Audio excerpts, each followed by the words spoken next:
So what are the drawbacks to whole life insurance policies, specifically designed for maximum cash value? Another way to put it is, why would you not open a policy? We often talk about the benefits to cash value life insurance, how it is a safe, liquid, tax-free area to position money. I've got that unique loan feature with life insurance contracts. But why would someone not do it? What are the drawbacks? This question comes up quite a bit with the individuals that we work with. And if someone does not ask it, I always try and make it a point to ask it for them. Or, by the way, here are some reasons why people don't open these policies. Really to provide awareness, because really in today's sales world and business world, often when you speak with a sales professional at a certain company, you're going to hear all of the benefits of a certain product that you express interest in. Typically, what you don't hear about is anything wrong about that product or wrong with that company that you're working with. When there's faults there, we all have them. We're all imperfect, meaning all the companies we work with, which are run by imperfect humans, are going to be imperfect. We're going to have flaws. But with that said, if you have awareness on that and you know the pros and cons, then you can make an informed, educated decision and not feel like, man, I wish I would have known about that before I put my money into a policy.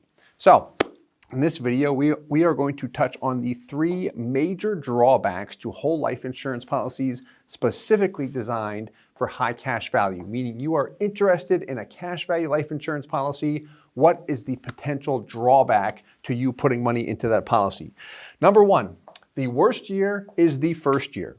No matter how well we design a policy, we talk about policy design all the time, how to beef up that cash value. No matter how well it is designed, the worst year every single time will be the first year. The best years will be every year after the first year. The main reason why is when we pay money into a policy, your money, if you're going to pay $1 into it, for example, that dollar can be directed toward one of 2 areas. Can be directed toward the insurance premium or what is referred to as a PUA rider. Stands for paid up additions. I like to refer to it as a cash dump in blue here. Here's how you maximize the cash value of a policy. Premium in red, push it down as low as you possibly can based on the insurance company and IRS guidelines and maximize that PUA allocation. When you look at wealthy individuals, corporations, when you look at life insurance policies that are owned by those entities, they're maximized for cash value. They have minimum premiums, maximum cash allocations. So being that the worst year is the first year, no matter how well that policy is designed, if we have a minimum premium, minimum insurance expense, everything else in cash value, typically in the first year, you will see between 80 to 90% of your total payment show up in cash value.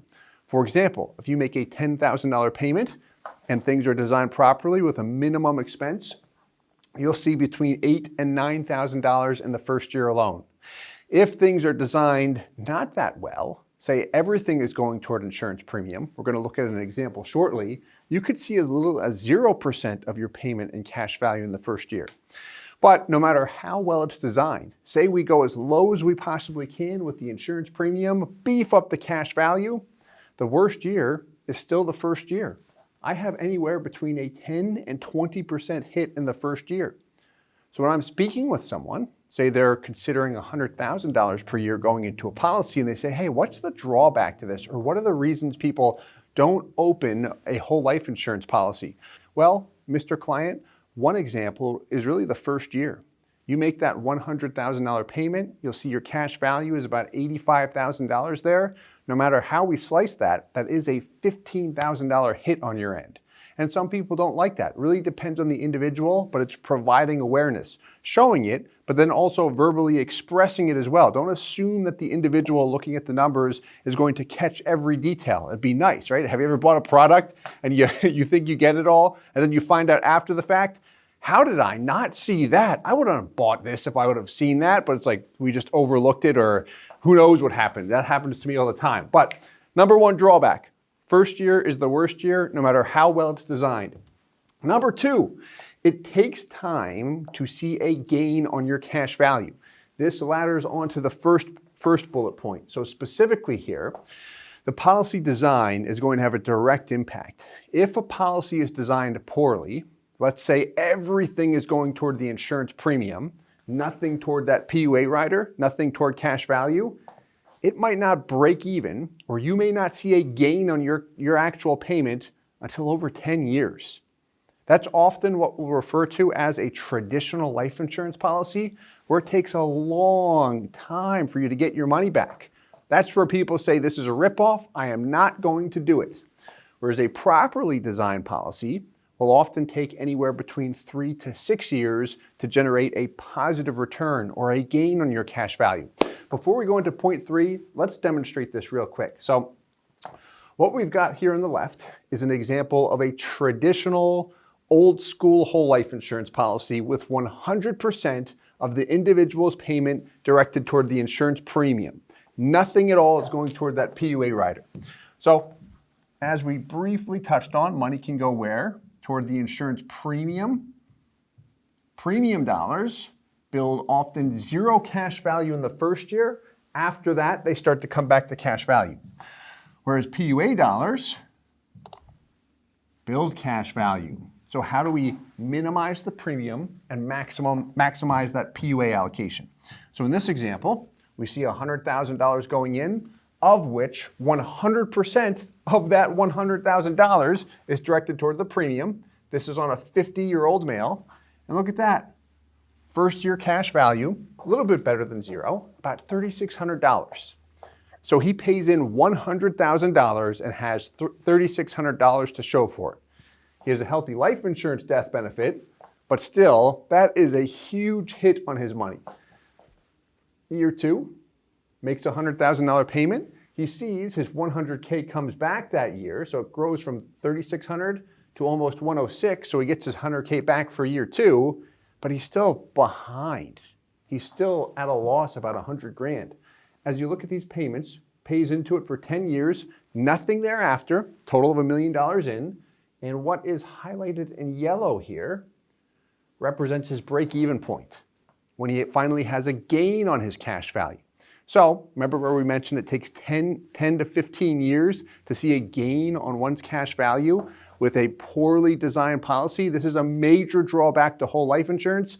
This actually represents the majority of whole life insurance products that are sold, which are just basic all premium policies. Nothing directed toward PUAs. Now, as we progress on here, here's an example with the same company, same product, $100,000 per year going in, but where's his money going? In this example, he has 50% of his payment directed toward the insurance premium, and the other 50% toward that PUA rider, dumping money into cash. So now we see the same out of pocket, but look at the first year difference. Instead of $3,600, he's got close to $50,000.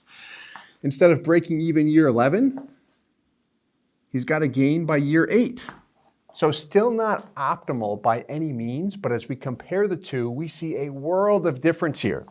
Now, we're gonna make it one step better and maximize it. Again, same company, same 50-year-old individual, same net out of pocket on his end, 100K per year for 10 years, and look at the difference.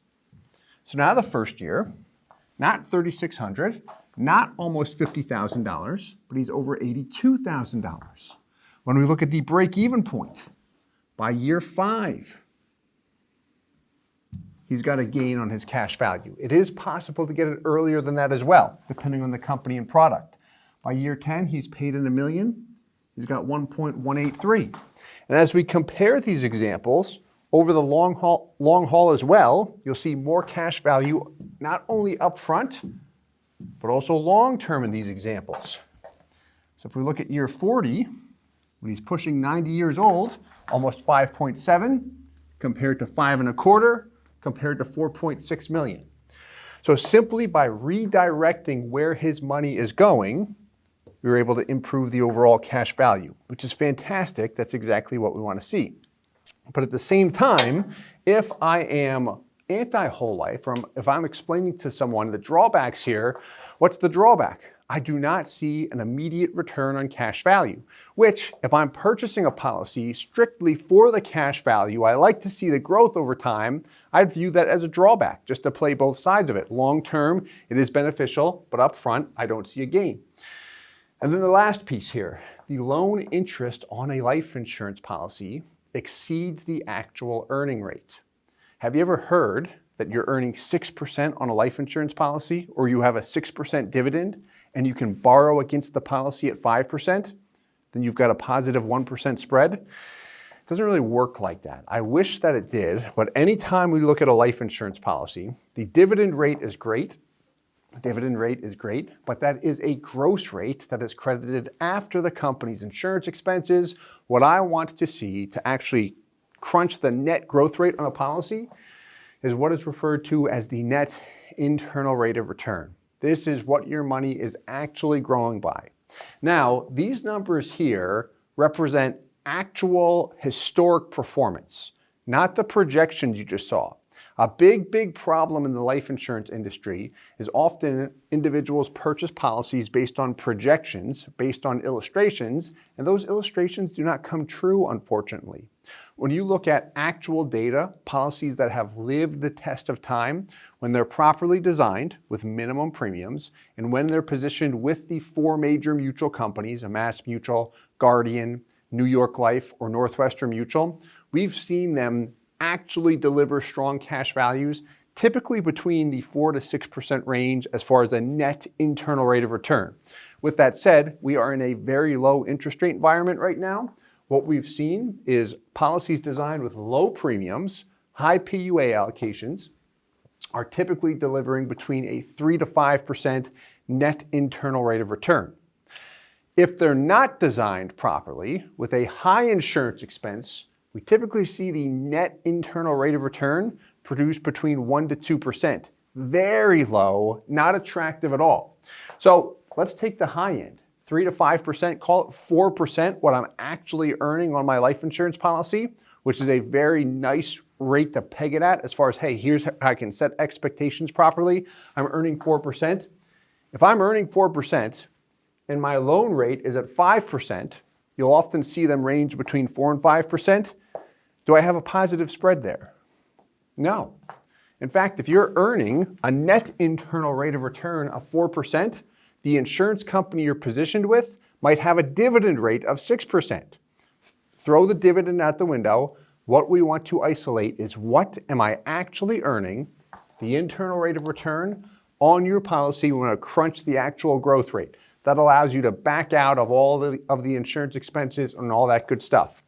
But at the same time, the loan interest rate, you'll see this for the most part, will exceed the actual growth rate on a policy. Some additional misinformation out there, and this will certainly complement this video with the drawbacks to whole life insurance. So this is important. Have to pay premiums forever. Do you have to pay premiums forever with a whole life insurance policy? Do I have to pay into it for my whole life? The answer is no.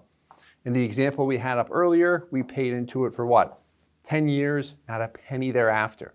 We can design a policy where we pay into it for 2 or 3 years if we wanted to. So you can design it to be very flexible. Another piece of misinformation. Less cash value up front equals more long term. If we go back to this example here, very frequently we hear arguments such as this. If you take a policy with less up front, you will have more money long term because if dividend rates go up or some other made up argument, you should see more cash value long term. The thing is, it never comes true. When we actually look at real performance, historical results, we've seen examples like this, minimum premium policies deliver the strongest actual cash values. Some additional info. All companies are the same. We've not seen that to be true. Those 4 major mutuals have consistently delivered the strongest actual cash values to policyholders. Dividend rate at 6%, and you can borrow against the policy at 5%. We covered that. Not really true. I don't want to look at the dividend rate. I want to look at the net internal rate of return on a policy. And then agents make huge commissions. This is sometimes true. Here's what I'll state. The commission on a life insurance policy is primarily based on the insurance premium, which the higher the premium, the less the cash value. The higher the premium, the higher the commission. So from the consumer standpoint, here's what you'll see. If you've got more cash value up front, that typically results in less commission to the agent. Our company has a core focus on designing policies for maximum cash value for consumers, specifically with the major mutual companies. And as a result, I'll let you know this firsthand, we do receive minimum commissions in the industry compared to what's out there. But at the same time, it's a volume-based play. There's residuals as well. You continue to compound from an income perspective as the years pass. That's really how our company continues to sustain and are able to provide service to everyone we work with. But just speaking personally, when you design a policy for maximum cash value for the individual you work with, as the agent, you are reducing your compensation to the absolute minimum. So I do hope this helps with respect to the drawbacks around whole life insurance. If you have any questions, please feel free to reach out anytime. And as always, again, I hope this helps. Thank you so much. Hey guys, Steve Parisi here. If you enjoyed the content you just saw, please subscribe, like, and hit the notification bell for future videos. If you'd like more information or to see some custom policies for yourself, feel free to call or email our offices at the contact information below.